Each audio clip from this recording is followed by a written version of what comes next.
நாளை நமது மாண்புமிகு மத்திய அமைச்சர் நிலக்கரி சுரங்கத்துறை அந்த இலாக்காவுடைய அமைச்சராக இருக்கக்கூடிய அண்ணன் கிஷன் ரெட்டி அவர்கள் நாளைக்கு சாயங்காலம் மதுரை மேலூர் பகுதியில் வல்லாளப்பட்டி அரிட்டாப்பட்டி எல்லா பகுதிக்கும் செல்ல இருக்கின்றார்கள். அந்த பகுதியினுடைய அம்பலக்காரர் ஐயா பொதுமக்கள் எல்லோரும் கூட மாண்புமிகு மத்திய அமைச்சர் அவர்கள் வர வேண்டும், அவர் மூலமாக பாரத பிரதமர் நரேந்திர மோடி ஐயா அவருக்கு நன்றி தெரிவிக்க வேண்டும் என்று அழைத்திருந்தார்கள். அதற்காக நாளை நானும் மத்திய அமைச்சர் அவர்களும் அங்கே செல்ல இருக்கின்றோம். காரணம், இந்தியாவிற்கே ஒரு எடுத்துக்காட்டாக மத்திய அரசு எப்படி இந்த பிரச்சனையை கையாண்டிருக்கிறாங்க. மாநில அரசு தவறு செய்த பொழுதும் கூட மாநில அரசு சரியான தகவல்கள் கொடுக்காம இந்த டங்ஸ்டன் சுரங்கம் ஏலம் வருவதற்கு காரணமாக இருந்தும் கூட மக்களுடைய கோரிக்கை ஏற்று மத்திய அரசு அதை கேன்சல் பண்ணாங்க. இதை பல அரசியல் கட்சி தலைவர்கள் அரசியலாகி கொண்டிருக்கின்றார்கள்.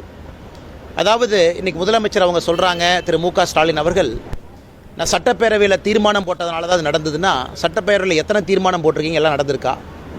இல்லை முதலமைச்சர் மு க ஸ்டாலின் அவங்க சொல்கிறாங்க, நான் கடிதம் எழுதுனால தான் நடந்திருக்கு, எத்தனை கடிதம் எழுதியிருக்கீங்க, அது மூலமாக நடந்ததா? அதனால் எல்லோருக்குமே தெரியும், அரிட்டாப்பட்டி வல்லாளப்பட்டி இந்த பகுதியில் இந்த டங்ஸ்டன் சுரங்கம் அமைப்பதற்கு மத்திய அரசு அனுமதி கொடுக்கவில்லை, அதை கேன்சல் பண்ணியிருக்கிறாங்கன்னா ஒரே காரணம் பாரத பிரதமர் நரேந்திர மோடி அவர்கள் மட்டும்தான். நாளை மக்களை சந்திக்க இருக்கின்றோம். பத்திரிகை நண்பர்கள் மூலமாக இந்த செய்தியை கூட தமிழக மக்களுக்கு தெரியப்படுத்துகின்றோம். இந்த வீடியோ உங்களுக்கு பிடித்திருந்தால் லைக் செய்யுங்க. மேலும் இதுபோல் வீடியோ தொடர்ந்து பார்க்க நம்ம ஒரு சேனலை சப்ஸ்கிரைப் மற்றும் ஃபாலோ செய்யுங்க.